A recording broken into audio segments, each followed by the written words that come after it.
David Carter and his wife Ava were enjoying their morning coffee when they noticed their daughter Mia acting strangely. She was reluctant to go to school, making excuses about feeling sick.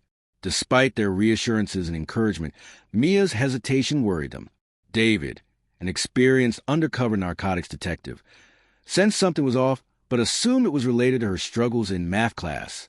After dropping Mia off at school, David encountered her new teacher, Mr. Callaway, who assured him everything was fine. But David couldn't shake his unease. Later that afternoon, as the school bus arrived, his worst fears were realized. Mia stepped off the bus wearing only her diaper, humiliated and sobbing. David and Ava rushed to comfort her, desperate to understand what had happened. Through tears, Mia revealed that her teacher, Mr. Callaway, had taken her skirt and forced her to walk around in her diaper, saying that their kind should be exposed. David's world shattered. Rage burned inside him as he realized that Mia had been bullied and humiliated by an adult she trusted. Determined to get justice, David ignored Ava's pleas to stay calm. He grabbed his badge and stormed out, heading straight to Mia's school. Section 2, a confrontation at the school. Arriving at the school, David demanded to see Mr. Callaway.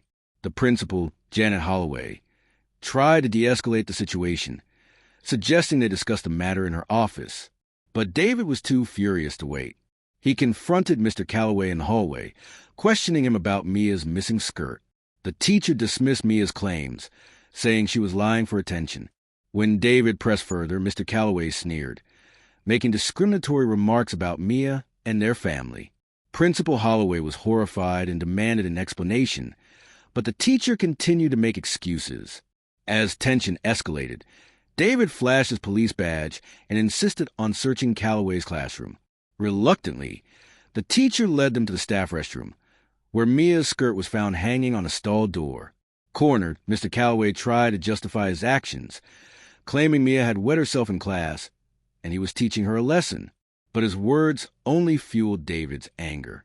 Principal Holloway immediately called security and the police. As the situation intensified, Mr. Callaway panicked and tried to escape. David tackled him to the ground, holding him until officers arrived. Section 3. Uncovering a darker truth.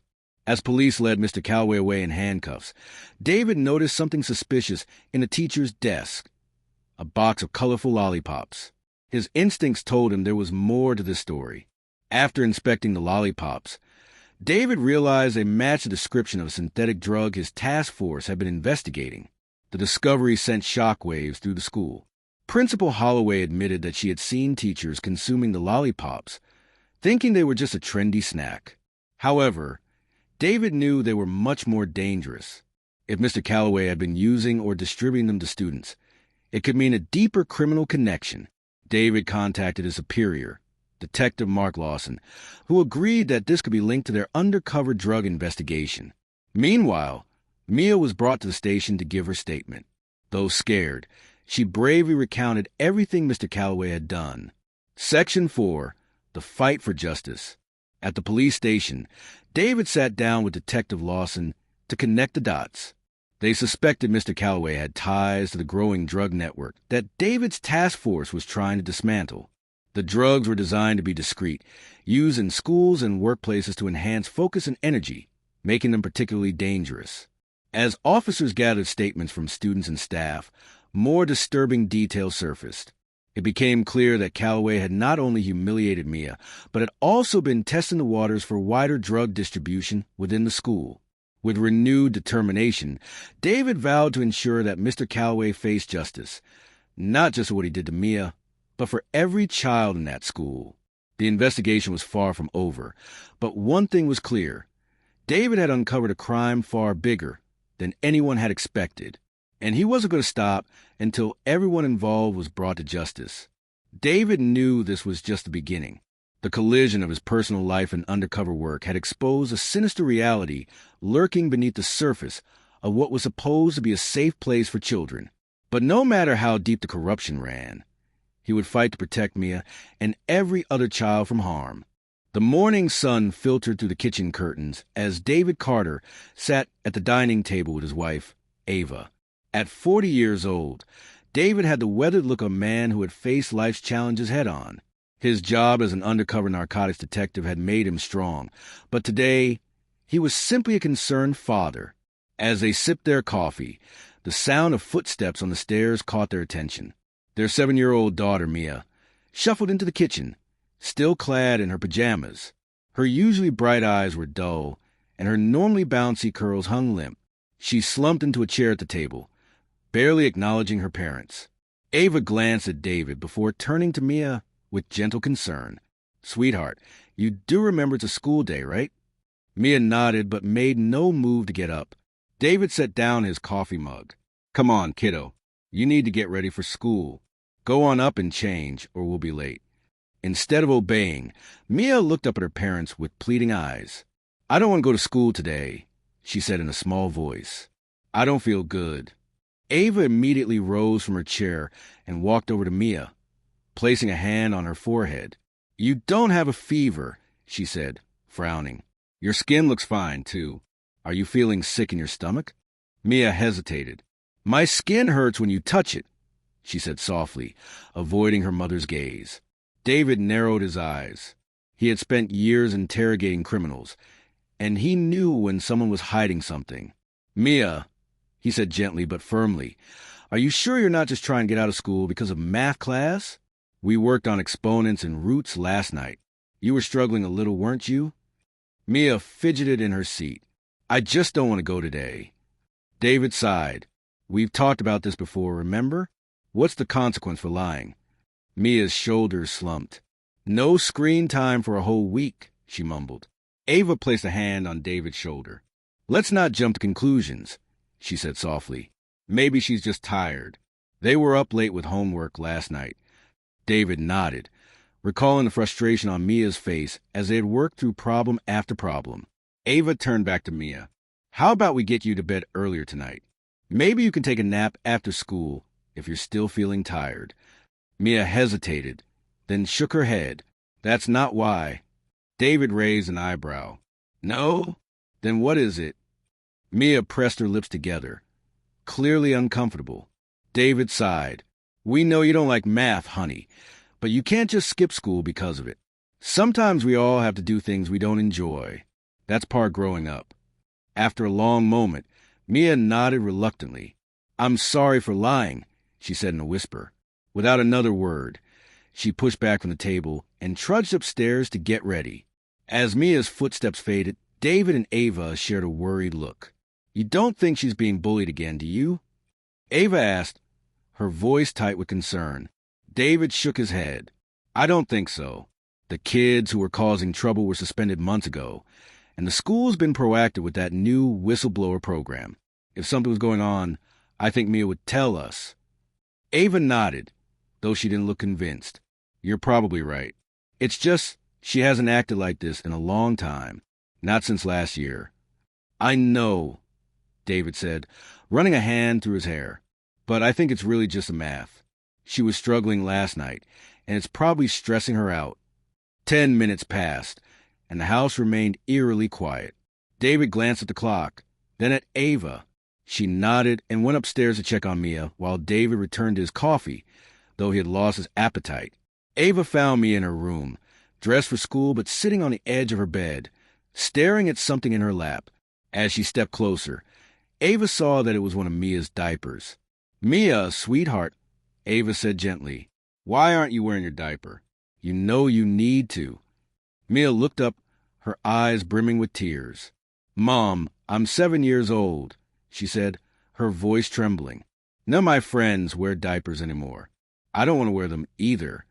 Ava's heart ached for her daughter. She sat down beside her, wrapping an arm around her shoulders. "I know it's hard, sweetie," she said softly. "But remember, you're not wearing them because of your age. It's because of your medical condition. So, is there something wrong with me?" Mia asked in a small voice. Ava took a deep breath, choosing her words carefully.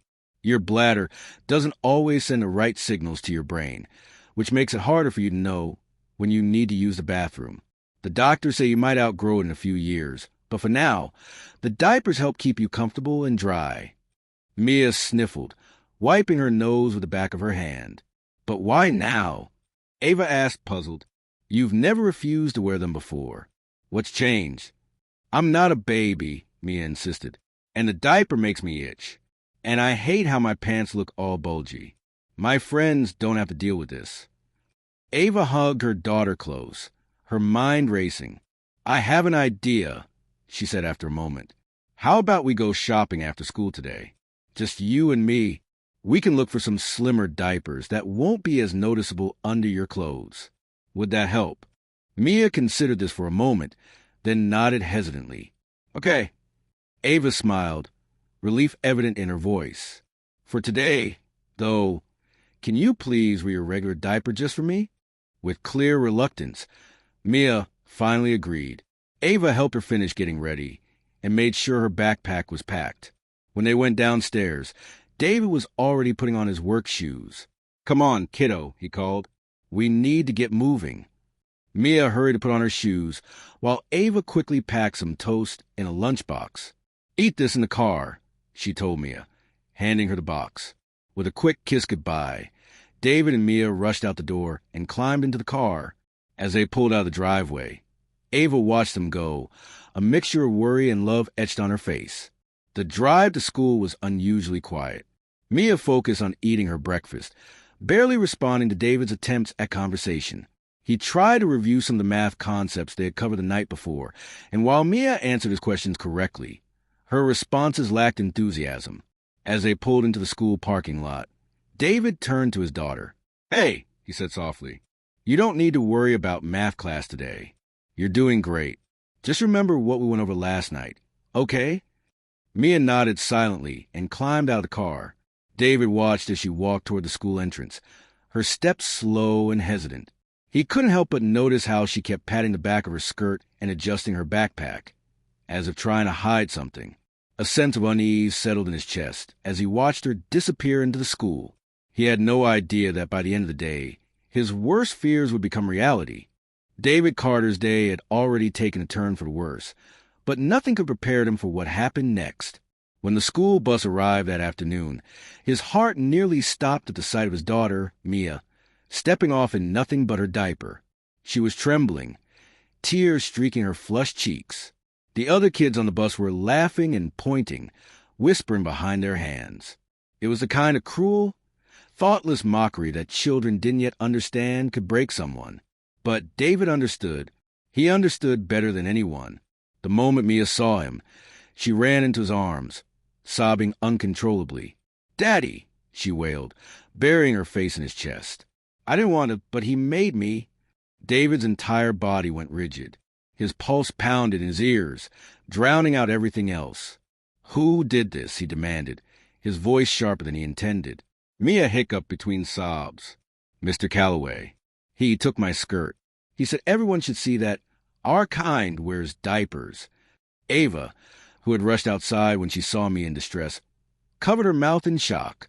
Oh, my God! David's grip tightened around his daughter. His vision blurred at the edges, clouded by a rising fury that made his hands tremble. Mia, Ava said softly, stroking her daughter's back. Sweetheart, are you absolutely sure? Mia nodded, sniffling. He said if I told anyone, I'd get punished. I was scared. I didn't know what to do. David's jaw clenched so tightly he thought his teeth might crack. He had spent years as an undercover detective dealing with criminals, but never had he felt the level of rage that surged through him now. David, Ava said hesitantly, placing a hand on his arm. What are you going to do? David didn't answer. He was already heading toward the car, his movements deliberate. I'm going to the school. Ava hurried after him, alarmed. David, wait. You need to calm down. You can't just storm in there. Watch Mia, he interrupted, his voice dangerously calm. I'll handle this. He got into the car, gripping the steering wheel so tightly his knuckles turned white. He barely heard Ava calling after him as he sped out of the driveway, heading straight for the school. The moment David arrived, he didn't wait for permission to enter. He stormed through the doors, past the startled receptionist, and made a beeline for the principal's office. Mr. Carter. The receptionist scrambled to block his path. You can't just barge in like this. The principal is in a meeting. Then she's about to have another one. David snapped, pushing past her. He threw open the door to Principal Janet Holloway's office. The middle-aged woman looked up from her desk, startled. "Mr. Carter, what is the meaning of—" "Where's Mr. Callaway?" David demanded. Principal Holloway's eyes widened in confusion. "Excuse me?" David took a deep breath, forcing himself to keep his composure. "My daughter just got off the school bus wearing nothing but a diaper," he said, his voice low but sharp as a blade. "She told me her teacher, Mr. Callaway, took her skirt and humiliated her in front of the entire class. I want to know where he is. Now!" The principal's face drained of color. "Mr. Carter, please, let's not jump to conclusions. This isn't a conclusion. This is what happened, and I want answers." Before Principal Holloway could respond, the door behind him opened and a familiar voice spoke. "Is there a problem here?" David turned slowly, his body thrumming with barely contained rage. Standing in the doorway, looking perfectly composed, was Mr. Callaway. David's fist clenched at his side. "Yes," David said, his voice dangerously calm. "There's a problem. A very serious one."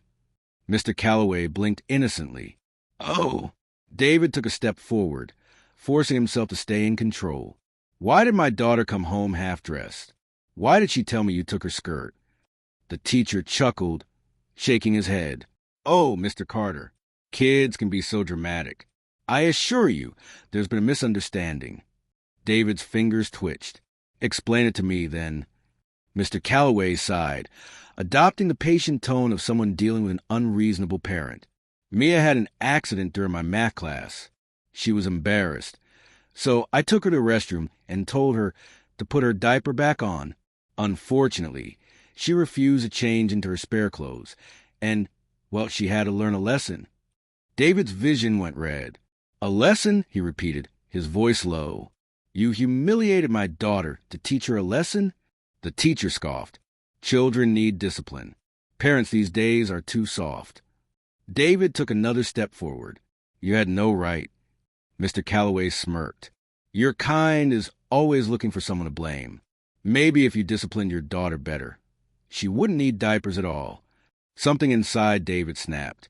Before Principal Holloway could react, David grabbed Mr. Callaway by the collar, slamming him against the wall.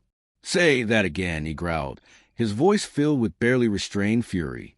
Mr. Callaway paled. "Get your hands off me." "David!" the principal cried, rushing forward. "Let him go." David released him abruptly, shoving him back. Callaway stumbled, adjusting his shirt with shaky breath. "I want his resignation," David said, his voice like steel. "And I want the police involved. If the school won't handle this, I will—" "You're insane," Mr. Callaway hissed, his bravado slipping. "You can't prove anything." David pulled out his phone, clicking the record button. "You just admitted it, Callaway. You humiliated my daughter because of your personal prejudice. That's enough for a case." The teacher's face twisted in horror as he realized his mistake. "Mr. Carter," Principal Holloway said shakily, "we will be conducting a full investigation. But please, let the police handle this." David took a deep breath, his hands shaking with rage. "You'd better hope they do, because if they don't, I will." He turned on his heel and walked out of the office, dialing the police as he went. The fight was far from over. But one thing was certain, he wasn't letting this go. David Carter stood outside the principal's office, his hands still trembling with residual rage. The confrontation with Mr. Callaway had taken every ounce of his restraint. He wanted to do more, to make sure the man never had another opportunity to humiliate a child, but he knew he had to let the legal system take its course. The police had already been called, and officers were on their way. In the meantime, David had no intention of standing idly by. There was something deeply unsettling about the way Mr. Callaway had spoken, not just his cruelty toward Mia, but his arrogance, his unwavering confidence that he would face no consequences. David knew that kind of confidence well. It was the confidence of a man who thought he was untouchable. With measured steps, David walked toward Mr. Callaway's classroom. The hallway was mostly empty, save for a few curious students peeking from their rooms. He ignored them, pushing the door open without knocking. The classroom was neat and orderly, with rows of desks lined up perfectly. But David's eyes weren't drawn to the students' assignments or the bright posters on the walls. Instead, they landed on something much more unusual, a box of colorful lollipops sitting on Mr. Callaway's desk. David's stomach clenched. Something about them felt off. He had seen lollipops like these before, during a narcotics bust. They weren't just candy. They were a synthetic drug that had been gaining traction in underground markets. The disguised treats were designed to be inconspicuous, making them a perfect way to distribute illegal substances undetected. David approached the desk, his fingers hovering over the box. "What the hell is this doing here?" he murmured to himself. He pulled out his phone and snapped a quick photo before carefully lifting one of the lollipops. Turning it over in his hand, he examined it closely. It looked harmless enough, but he knew better. He had seen what these disguised drugs could do. They provided a temporary boost in energy and focus, which made them particularly popular among students and professionals who wanted an edge. But the side effects were severe: addiction, erratic behavior, paranoia. And if Callaway had access to these, it meant he was involved in something far bigger than a case of discrimination against Mia. David's mind raced. Was Callaway using these himself, or was he distributing them? Had he given them to students? The implications were horrifying. Just as he was about to reach for another one, a sharp voice interrupted his thoughts. "Mr. Carter, what are you doing?" David turned to see Principal Holloway standing in the doorway, looking flustered. Behind her, 2 uniformed police officers entered the classroom. Detecting, David said coolly, holding up the lollipop, "Do you know what this is?" Principal Holloway frowned, stepping closer. "It's a lollipop?" Mr. Callaway always had those on his desk. He said they help keep students motivated. David scoffed. "Yeah, I'm sure he did." One of the officers, a tall man with sharp eyes, stepped forward. "Mr. Carter, do you have reason to believe these are illicit substances?" David nodded. "Absolutely. I've seen these before in drug busts. We need to get them tested immediately. If Callaway has been handing these out to students, we have a much bigger problem than we thought." The officer took the box from the desk carefully, slipping it into an evidence bag. "We'll have them analyzed right away. If they test positive for any illicit substances, this case will take a serious turn." David exhaled slowly, watching as the officers continued gathering evidence. He turned to Principal Holloway, his voice measured. "We need to question the students. Every single one of them. We need to know if any of them have taken these." Principal Holloway hesitated, looking distressed. "You think Mr. Callaway was distributing drugs?" "I think he's involved in something much bigger than just humiliating my daughter," David replied. "And if I find out he gave these to my kid or any other student, I swear he won't just be facing termination. He'll be facing serious prison time." Over the next few hours, police conducted interviews with students, staff, and anyone who might have come into contact with Mr. Callaway. David remained close by, listening carefully to every piece of information that surfaced. Many students mentioned that Callaway would frequently eat the lollipops himself, especially during long class periods. But when asked if they had ever received one, most of them shook their heads. He said it was a prize. One student admitted nervously, "He told us whoever got the highest score on a test would get one, but he never actually gave any out." That only deepened David's suspicion. If Callaway was just using the drugs himself, that was one thing. But if he had been planning to distribute them, that meant someone had supplied him. And that supplier might be part of the same drug network David had been investigating in his undercover work. His phone buzzed, and he saw a message from his superior, Detective Mark Lawson. "Carter, need you at the station ASAP. Looks like this case is about to cross into our ongoing investigation." David's jaw tightened. He had suspected as much. What had started as a horrifying act of discrimination against his daughter had just spiraled into a much larger and far more dangerous case. Before leaving, David made sure to check in with Ava and Mia. He found them sitting in the police station's waiting area. Mia looked up at him with tired eyes. "Daddy, am I in trouble?" David knelt beside her, shaking his head. "No, sweetheart. You did the right thing telling us what happened. I'm so proud of you. Mia sniffled. Mr. Callaway said I would get punished if I told. David's hands curled into fists. Well, guess what? He was wrong. He's the one in trouble now. And I promise you, he won't ever hurt you again. Ava placed a reassuring hand on David's shoulder. What happens next? David exhaled. I have to go to the station. There's something bigger happening here. Ava, I think Callaway might be connected to a drug operation we've been tracking. Ava's eyes widened. You mean this isn't just about Mia? No, David admitted. And if my suspicions are right, we're just getting started. He gave Mia one last hug before rising to his feet. Stay here with Mom, okay? I'll be back soon. As he left the station and headed toward his car, David's mind was already shifting into detective mode. He wasn't just fighting for his daughter anymore. He was about to take on an entire criminal network, and he had no intention of losing.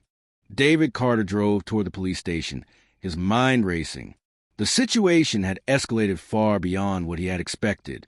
What had started as a sickening act of humiliation against his daughter had now unearthed a connection to the drug trade he had been investigating for months.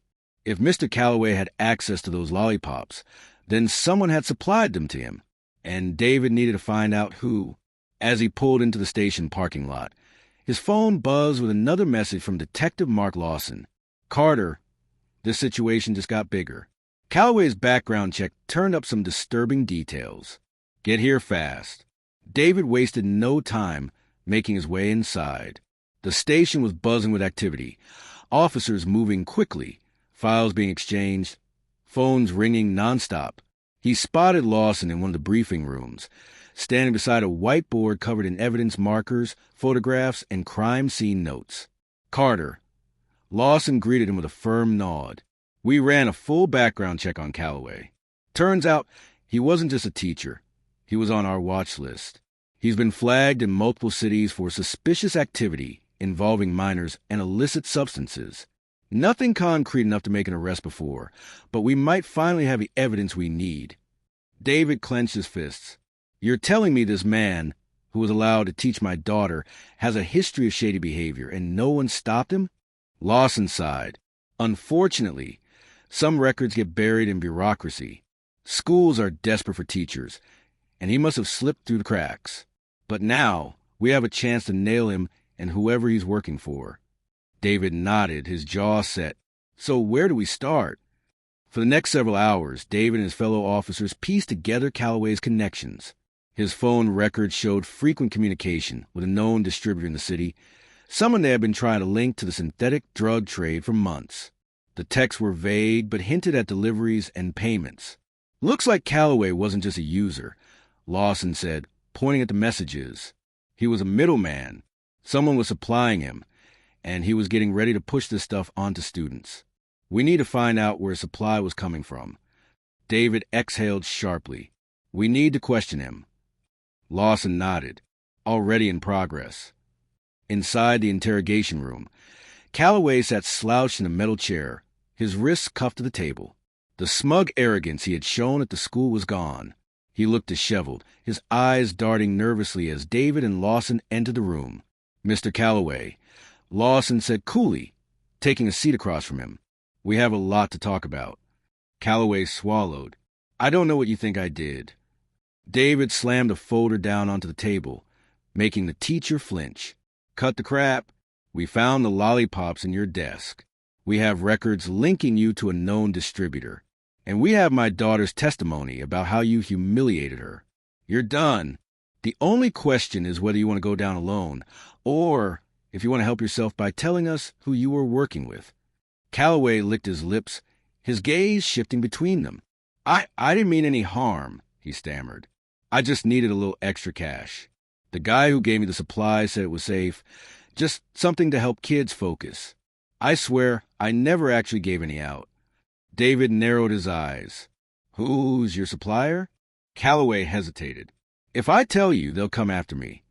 Lawson leaned forward. And if you don't tell us, we'll make sure you spend the rest of your life in prison. Your choice. For a long moment, Callaway sat in silence, beads of sweat forming on his forehead. Then, finally, he exhaled shakily.